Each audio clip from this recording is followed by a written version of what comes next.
bulletin sur Fraternité FM. C'est avec un immense plaisir que nous vous retrouvons pour ce numéro du bulletin de l'information dont voici les titres. Le corps sans vie d'un homme a été découvert ce matin au Cacté-Orotokorou de Parakou.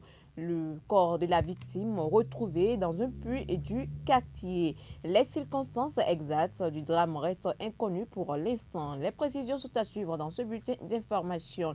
Et pendant ce temps, les membres du gouvernement se sont réunis pour leur rencontre hebdomadaire ce mercredi 17 septembre 2025. Plusieurs décisions ont été prises par le conseiller. Le porte-parole du gouvernement, Wilfried Léandre Ngwedi, sera dans ce bulletin d'information pour les précisions. À suivre également les informations internationales et sportives. Mesdames, Messieurs, voici pour les grandes articulations de ce bulletin.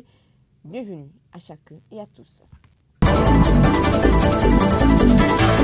Le Bénin se dote d'une nouvelle stratégie pour une éducation inclusive de base. C'est l'une des décisions prises en Conseil des ministres de ce mercredi 17 septembre. Réunis autour du chef de l'État, le président Patrice Talon, le gouvernement a approuvé cette stratégie de renforcement des alternatives éducatives dont l'objectif est de garantir à tous les enfants, y compris ceux hors du système scolaire, un accès équitable à l'éducation. La réforme, selon le relevé du Conseil des ministres, consiste à une initiation au métier et à une forme d'apprentissage souple, parfois associée à une initiation au métier. Wilfried Léandre Ngwedi, porte-parole du gouvernement. Au Bénin, elle concerne les enfants de 9 à 14 ans et doivent avoir une forme de scolarisation associée ou non à l'initiation au métier et dispensée en français et ou en langue nationale. Compte tenu des expériences acquises depuis 2016, l'enjeu principal de la nouvelle politique éducative prônée est d'assurer le passage de l'offre pyramidale, centrée sur la forme scolaire d'éducation, qui génère parfois abandon et exclusion, à une offre éducative diversifiée et inclusive, telle qu'envisagée dans la nouvelle architecture du système éducatif. Celle-ci propose que l'éducation de base, initialement de 12 ans, dont 2 de préscolaire pour les apprenants de moins de 15 ans, soit désormais portée à 15 ans, afin de permettre à tous les enfants d'atteindre la classe de terminale. La présente stratégie vise également à pallier l'inexistence d'un dispositif institutionnalisé qui assure efficacement la gestion des alternatives éducatives permettant d'intégrer dans le système éducatif classique tous les enfants hors de l'école. Les membres de l'exécutif ont aussi institué le fonds d'investissement communal au cours de cette rencontre hebdomadaire conçue comme un nouvel outil de financement des collectivités locales décentralisées territoriales. Le fonds d'investissement communal remplace désormais le fonds d'appui au développement des communes FADEC. L'ambition est d'améliorer la gestion des appuis financiers aux communes et élargir leur investissement. Wilfried Léandre Ngwedi.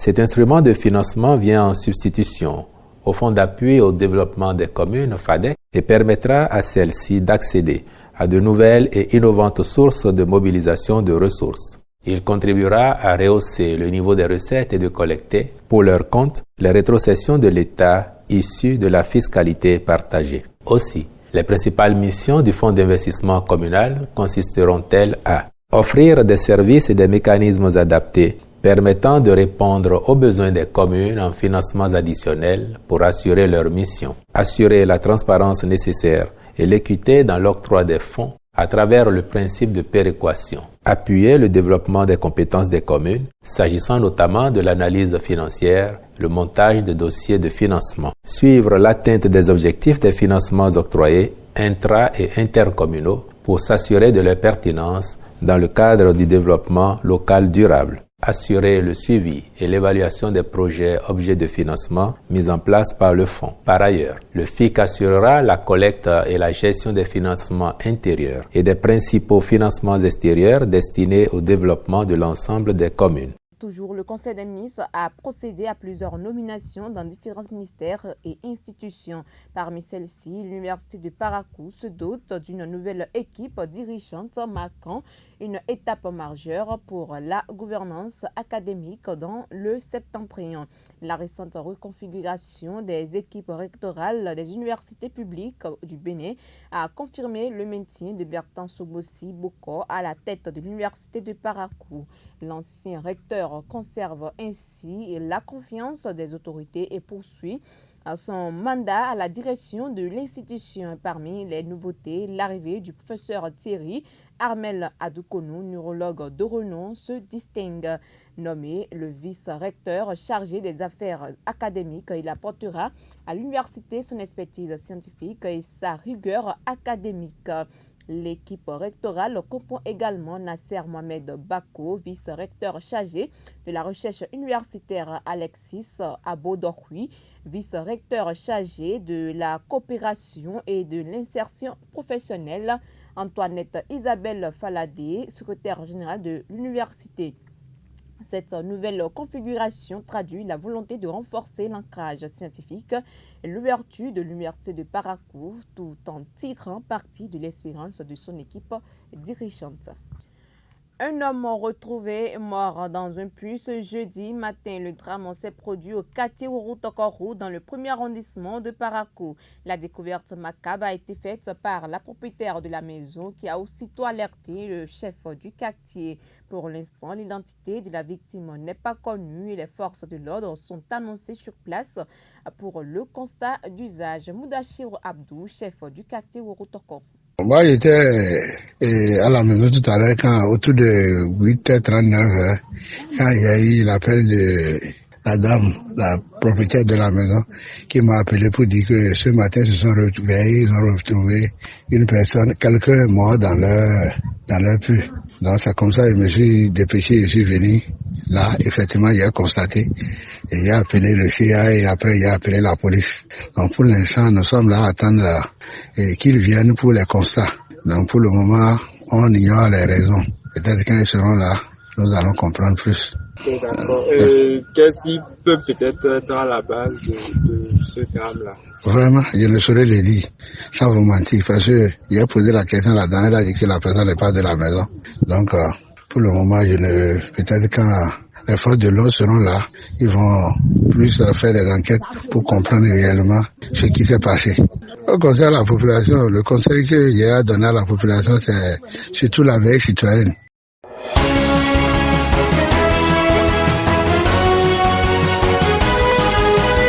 Au Togo, ce mercredi 17 septembre 2025, en fin de matinée, Marguerite Nyakadé a été arrêtée chez elle. Plusieurs unités de police avaient envahi la ruelle qui mène à son domicile. L'ancienne ministre des Armées du pays a été emmenée à la direction centrale de police judiciaire où elle doit être entendue. Très active sur les réseaux sociaux, elle critique régulièrement le régime de Faure Gnassingbé au pouvoir depuis près de 20 ans. Dans une récente publication, elle a affirmé que Faure Gnassingbé a échoué et que le maintenir au pouvoir serait une erreur. Ancienne dirigeante de la Banque togolaise pour le commerce et l'industrie, Marguerite Nyakadé a été la première femme à diriger les armées en 2020 avant d'être évincée du gouvernement en 2022. Aucune déclaration officielle n'a été faite par les autorités, mais une source policière a indiqué à l'AFP qu'elle a été arrêtée pour incitation à la rébellion.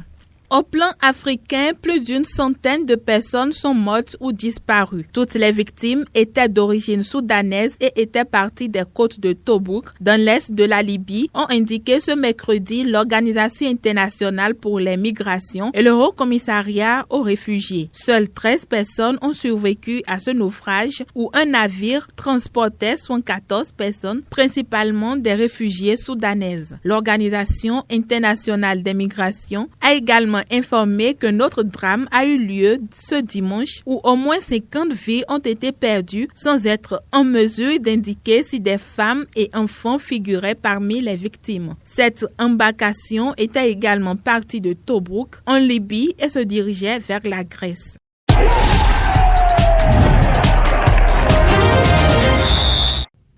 Vous l'avez compris, c'est l'heure de vous mettre au parfum de l'actualité sportive. Et pour en parler, je reçois aujourd'hui Jacques Dégbé.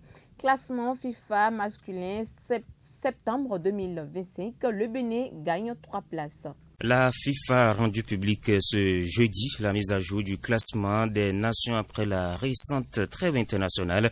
Dans ce nouveau classement, le Bénin a grimpé de 3 places à hauteur de 2 victoires respectivement contre le Zimbabwe but à 0 et le Lesotho 4-0 lors des rencontres comptant pour les 7e et 8e journées des éliminatoires de la Coupe du Monde 2026.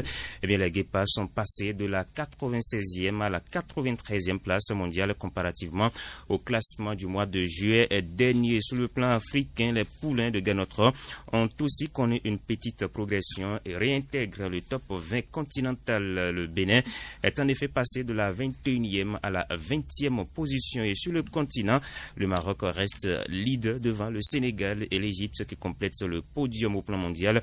L'Espagne chippe la première place à l'Argentine, désormais 3e, alors que la France est 2e mondiale derrière. Le Portugal double le Brésil à la 5e place, respectivement 9e et 10e. La Croatie et l'Italie ont gagné une position.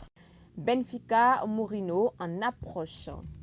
José Mourinho va bien devenir le nouvel entraîneur de Benfica, ciblé pour prendre la succession de Bruno Lage limogé ce mercredi. Le technicien portugais a trouvé un accord avec les dirigeants lisboètes autour d'un contrat jusqu'en juin 2027, comme révélé par le journaliste Fabrizio Romano. Le Special One, limogé par Fenerbahçe en août dernier seulement, va ainsi retrouver le club avec lequel il a commencé sa carrière d'entraîneur en l'an 2000. Merci à vous, Jacques Débé, fidèles téléspectateurs. Ainsi s'achève ce numéro du bulletin de l'information que j'ai le plaisir de vous présenter. Merci de nous avoir suivis. D'ici là, portez-vous bien.